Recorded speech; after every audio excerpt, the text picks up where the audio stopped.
Olá pessoal, tudo bem? Hoje nós vamos começar a estudar especificamente o livro, de Gênesis. Nós vamos começar hoje estudando o primeiro dia da criação, os primeiros 5 versículos do capítulo 1. Nós vamos começar, tá bom?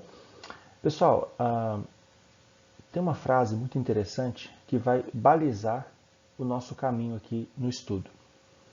Quando a Bíblia é corretamente interpretada e a ciência está devidamente estabelecida, entre elas jamais haverá divergência. A Bíblia não é um livro de ciência. A Bíblia é um livro de história. Apesar de vez ou outra ela fazer afirmações que podem ser verificadas pela ciência. No entanto, existem muitas afirmações na Bíblia que não podem ser verificadas pela ciência. Essas situações nós chamamos de milagres, ok? Milagres estão além da ciência. Deus geralmente governa o mundo pelas leis que ele mesmo estabeleceu. Mas de vez ou outra, ele faz coisas que estão fora dessas leis porque ele é Senhor de toda a criação. A primeira observação, portanto, que nós devemos fazer nessa nossa apresentação de hoje é que estudar os capítulos que tratam sobre a criação é um assunto além da ciência. A ciência não tem nada para falar para nós aqui. Você acha que a ciência tem alguma coisa para nos dizer sobre a luz que veio antes do Sol? Não faz muito sentido isso, né? Mas nós sabemos que foi assim que Deus fez o universo, por exemplo. Então, o que eu quero dizer para vocês é que o homem ele pode usar a ciência naquelas circunstâncias que são verificáveis, repetidas e mensuráveis. Ou seja, fora desse escopo de atuação, a ciência não tem como se posicionar. E nós defendemos que o que aconteceu no relato da criação em Gênesis foi um milagre. Não há, portanto, como a ciência nos ajudar nesse momento. Tá bom? Pessoal, essa primeira observação de que não há espaço para a ciência aqui é o próprio Deus que diz para Jó, lá no capítulo 38, versículo 4. Ele pergunta para Jó: onde você estava quando eu lancei os fundamentos da terra? Responda se você tem entendimento. Isso aqui retira, portanto, toda a possibilidade da ciência nos ajudar aqui. Nós estamos tratando de um milagre que aconteceu uma vez só e, portanto, é impossível que exista algum tipo de ciência aqui envolvida. A primeira observação é essa. A segunda é que o próprio livro de Hebreus vai nos ensinar que nós devemos acatar esse relato bíblico pela fé. Nós já dissemos e defendemos que esse relato da criação, como não teve nenhuma testemunha ocular desse relato, nós defendemos que Moisés recebeu por revelação os acontecimentos da criação. Então nós devemos receber isso pela fé, como diz capítulo 11, versículo 3 de Hebreus. Pela fé, entendemos que o universo foi formado pela palavra de Deus. Nós veremos que toda a criação ela aconteceu porque disse Deus.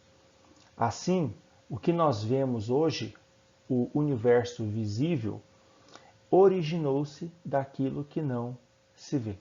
Então, a criação é uma declaração de fé de todo cristão. Nós cremos pela fé que o mundo foi criado como está previsto na Escritura. E cremos também que a ciência não tem poder para falar nada sobre isso. O orgulho do homem não tem limite. Tá bom? Perceba, o homem não consegue, com certeza absoluta, nos dizer o que aconteceu há 5.000 anos atrás, por exemplo, em diversas culturas no nosso mundo. Agora imagina a loucura que é ele querer ter convicção do que aconteceu há supostamente bilhões e bilhões de anos atrás. É uma loucura que não tem fim. tá? Isso é só soberba. A outra observação que eu quero trazer, antes de nós analisarmos o primeiro versículo, é que Gênesis trata apenas da criação das coisas visíveis. Mas nós podemos inferir, inclusive no próprio livro de Gênesis, que junto com a criação visível, houve também a criação de seres invisíveis. Tá bom? Em Colossenses capítulo 1, é dito que o Senhor Jesus é a imagem do Deus invisível e o primogênito de toda a criação. Essa palavra aqui, primogênito, não significa de jeito nenhum que Cristo foi criado. Tá? Inclusive, essa foi uma das primeiras heresias que a igreja cristã teve que destruir, que foi o arianismo, que afirmava que Cristo era uma criatura, a mais perfeita de todas, mas não era Deus. Isso aí deve ser rejeitado por nós com absoluta certeza. Tá? Jesus Cristo é Deus, ele é a imagem do Deus invisível. A expressão primogênito de toda a criação quer dizer que ele é o Senhor de toda a criação, ele é o herdeiro de toda a criação. É por meio dele, diz o versículo, que foram criadas todas as coisas, nos céus e sobre a terra, as visíveis e as invisíveis. Sejam tronos, soberanias, principados e potestades. Isso aqui são ordens de anjos, sobre o que não falaremos agora, tá? Tudo foi criado por meio dele e para ele, porque ele é o primogênito, ele é o herdeiro de toda a criação. Ele é antes de todas as coisas e é nele que tudo subsiste. Quando nós formos falar um pouco mais adiante sobre as leis do universo, nós veremos que as leis gravitacional, a lei do magnetismo, da eletricidade, todas essas leis que governam o universo são mantidas por Cristo. O universo não pode subsistir como que de forma automática. Cristo é que concentra em si toda a existência do universo e nele todas as coisas subsistem. Mas isso é um assunto para quando nós terminarmos de falar sobre a criação. Então perceba que houve sim a criação de seres invisíveis, mas isso não é tratado em Gênesis.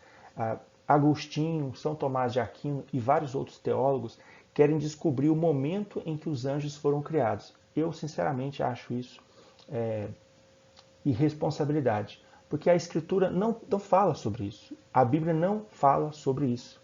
Então, ficar inventando, eu acho desnecessário. Nós só precisamos saber que parece que quando Deus criava o universo, os anjos já existiam.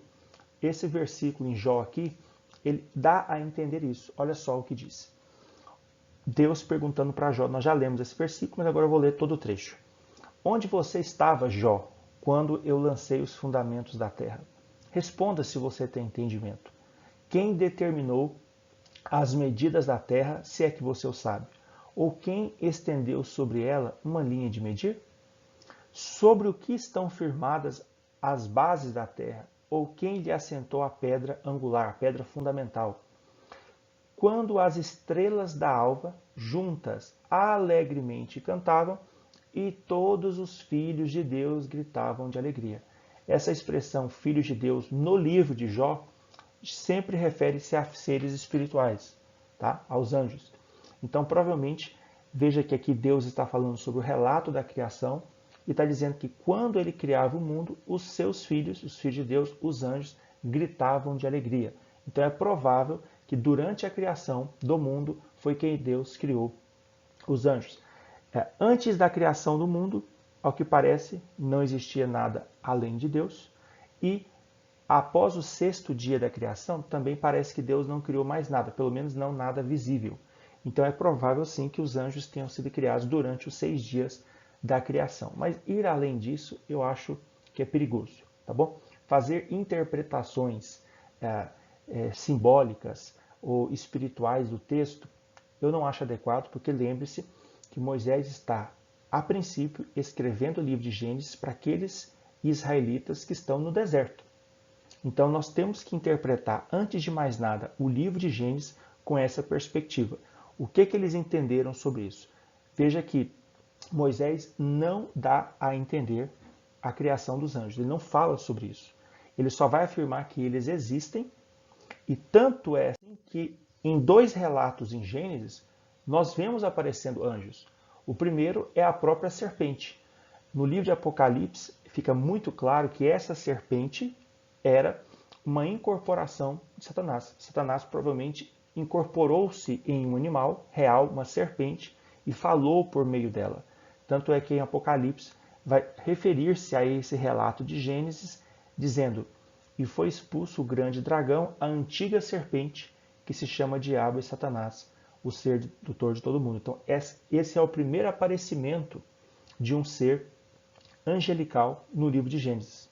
E nós temos também, no mesmo capítulo, agora 3, um outro aparecimento de outros seres angelicais. E depois de lançar fora o homem, Deus colocou querubins, que é uma ordem de anjos, a leste do jardim do Éden, e uma espada flamejante que se movia em todas as direções para guardar o caminho da árvore da vida. Então aqui nós temos 2 relatos sobre anjos no próprio livro de Gênesis, mas Moisés não se preocupa em explicar como e quando eles foram criados. Nós só precisamos saber, portanto, que o livro de Gênesis não tratará sobre esse assunto. Ele só tratará da criação das coisas visíveis. Ok? Uma outra observação. Como que deve ser interpretado Gênesis? Talvez esse aqui seja o principal assunto dessas considerações iniciais. Gênesis deve ser interpretado de forma literal. Eu quero destacar isso. Sempre Gênesis é interpretado de forma literal. Sempre, na Escritura. Vez ou outra, pode sim existir algum tipo de poesia utilizando-se de Gênesis, ou vez ou outra, os apóstolos fazem algum tipo de analogia com algum acontecimento. Por exemplo, tem uma passagem muito linda em 2 Coríntios, capítulo 4, que diz o seguinte: o mesmo Deus que disse das trevas haja luz, ou seja, haja luz, foi o Deus que brilhou em nosso coração para que fosse conhecido a glória de Deus na face de Jesus Cristo. Então o apóstolo Paulo faz uma comparação aqui. O mesmo Deus que disse haja luz no meio daquelas trevas em Gênesis, foi o Deus que disse creia no Evangelho. E ele abriu o nosso entendimento para que nós saíssemos das trevas e conhecêssemos a Jesus Cristo. Mas isso aqui é apenas uma interpretação analógica, simbólica, ok? Mas, presta atenção, todos os apóstolos e Cristo, e eles são os verdadeiros intérpretes da Bíblia, interpretam Gênesis de forma literal. Eu vou citar aqui 3 passagens assim, escolhidas quase que aleatoriamente, mas para demonstrar que todos os relatos, por mais fantásticos que sejam em Gênesis, são tidos por Cristo e pelos apóstolos como literais. Por exemplo, falando sobre um daqueles 7 dias da criação, sobre o segundo dia, por exemplo, eu peguei essa passagem aqui do apóstolo Pedro. Acontece que, de propósito, eles esquecem que os céus existem desde muito tempo e que a terra surgiu da água e, através da água, pela palavra de Deus. Aqui, o apóstolo Pedro está citando Gênesis 1:9, que é esse versículo embaixo. E Deus disse, esse aqui é o segundo dia da criação: ajuntem-se as águas debaixo dos céus num só lugar e apareça a porção seca. Ou seja, o mundo, quando Deus trouxe a existência, ele estava coberto de água, era água e não havia porção seca. Então Deus ajuntou as águas de baixo em um local só, chamando-as mar, e fez aparecer a porção seca, que ele chamou terra. Então o apóstolo Pedro está dizendo que isso é literal. Isso aconteceu da forma como está previsto em Gênesis. Uma outra passagem, agora nas palavras de Jesus Cristo. Jesus respondeu: vocês não leram que o Criador, desde o princípio, fez homem e mulher? Ele está citando aqui o relato da criação do homem e da mulher, de Adão e Eva. Literalmente. Ou agora o apóstolo Paulo em 2 Coríntios 11, que vai considerar como literal o momento em que a serpente enganou Eva. Temo que, assim como a serpente com a sua astúcia enganou Eva, assim também a mente de vocês seja corrompida e se afaste da simplicidade e pureza devidas a Cristo. Então é que eu peguei um dos dias da criação, a criação do homem e o engano de Satanás, e todos esses relatos são considerados como literais pelos apóstolos e pelo Senhor Jesus Cristo. Então, se você se atrever a interpretar de outra forma, como se fosse um símbolo, Adão e Eva não existiram, o relato da serpente não é verdadeiro, isso aí é alguma alegoria, você está dizendo que Cristo e os apóstolos são mentirosos. Então você tem que escolher aqui por que caminho você vai trilhar. Eu defendo, e é assim que deve ser interpretado, segundo os apóstolos e Cristo, que todos os relatos de Gênesis devem ser interpretados como eles estão escritos. E é assim que os israelitas lá no deserto interpretaram também. Se você ler todos os relatos do Antigo Testamento que citam a criação, todos levam uma interpretação literal. Moisés queria que esse livro fosse interpretado como ele escreveu. A Cabala, que é uma seita dos judeus, várias seitas cristãs e gnósticas tentam inventar um monte de interpretações para o livro de Gênesis que jamais passou na mente de Moisés, dos israelitas, de Cristo e dos apóstolos. Você está perdendo o seu tempo se você quer interpretar Gênesis assim. Leia Gênesis como ele está escrito e leia com a maior simplicidade possível, pensando que você é um israelita no deserto, provavelmente analfabeto, e é assim que você tem que interpretar essa passagem da Escritura. Se você for além disso, você vai se perder. Uma outra observação interessante é que quando nós falamos sobre a última consideração final que eu queria deixar para vocês, é que esses 7 dias da criação devem ser interpretados de forma literal. Tá?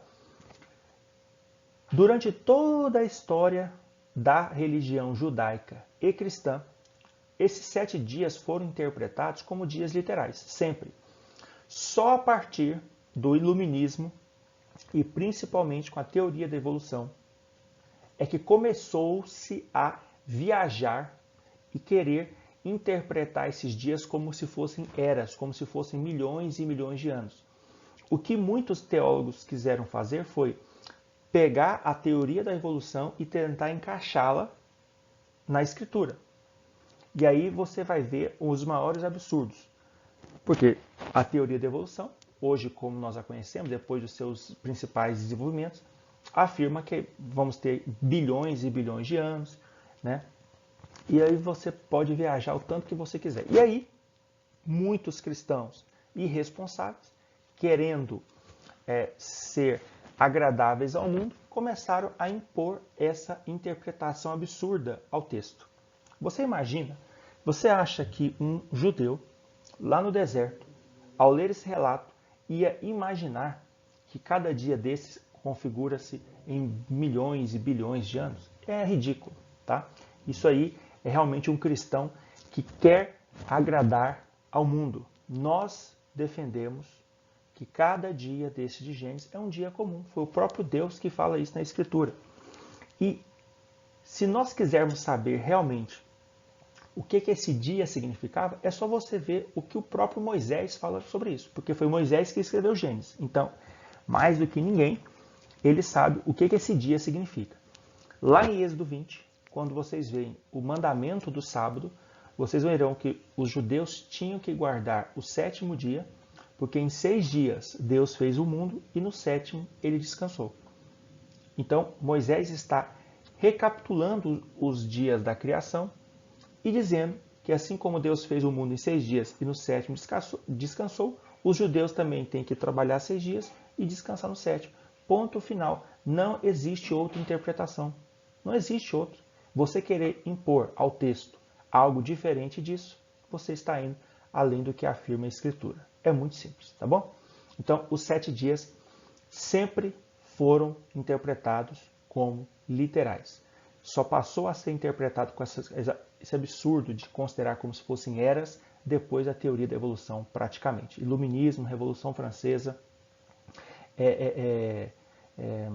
e evolução foram os principais eventos que prejudicaram a interpretação pura e simples do texto de Gênesis.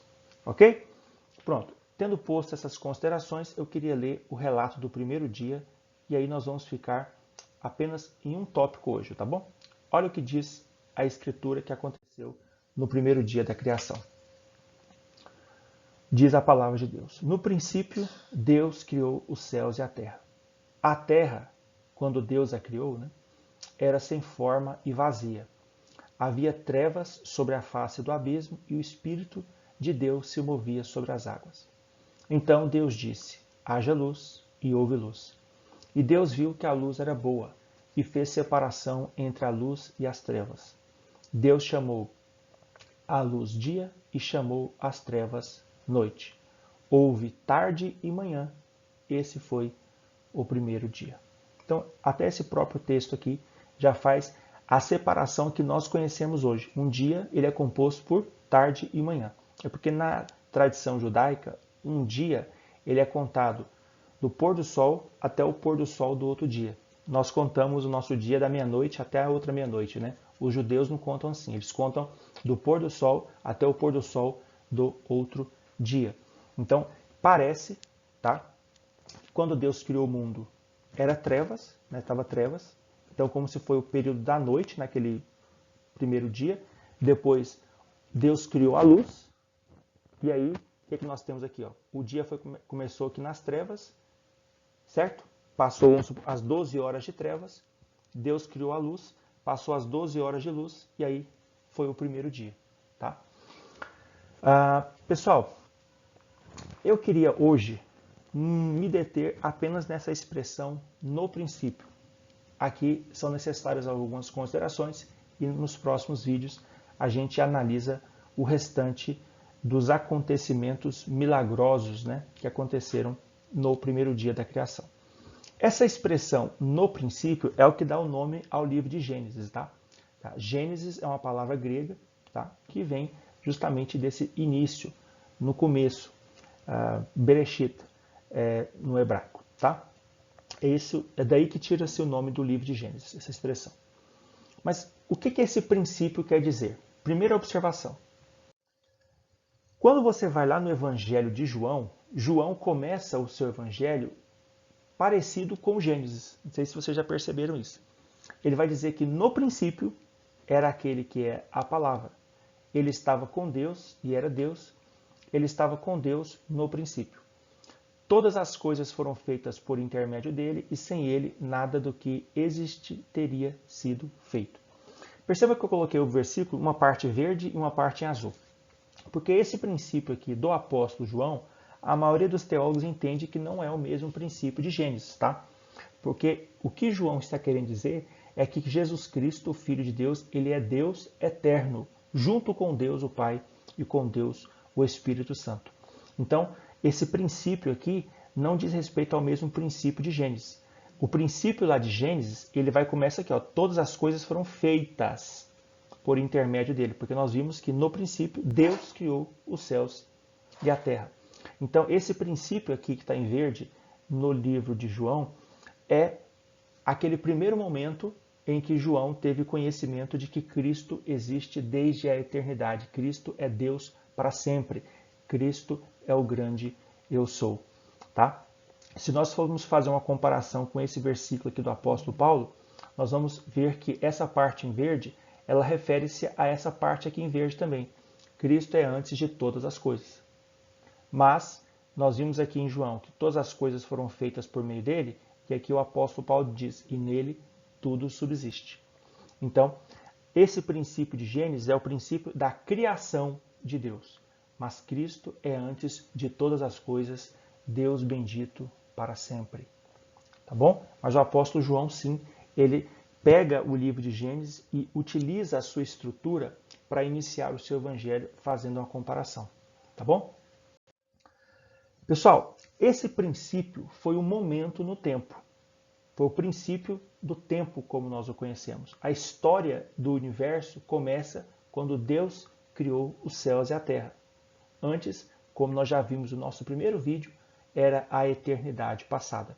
Então Deus, em algum momento da eternidade, quis criar o universo. Esse é o princípio de todas as coisas. E aí, olha só, o que nós temos para contar esse princípio? Primeiro, os 7 dias da criação, que são 7 dias literais. Ponto. Segundo, quanto tempo depois da criação Adão e Eva ficaram no jardim? Nós não sabemos. A Escritura não diz. Tá bom? A maioria dos teólogos pensa que foi pouco tempo. Também penso que foi pouco tempo. Quantos dias? Não sei. Não se atreva a colocar datas onde a Bíblia não fala sobre isso. Depois que eles são expulsos do Éden, aí sim nós conseguimos, com uma certa precisão, contar o tempo. Nós conseguimos fazer isso. De Adão até Cristo, há mais ou menos 4.000 anos. Alguns vão dizer 4.050 anos, porque realmente, como é que a gente conta o período aqui? Com as próprias genealogias.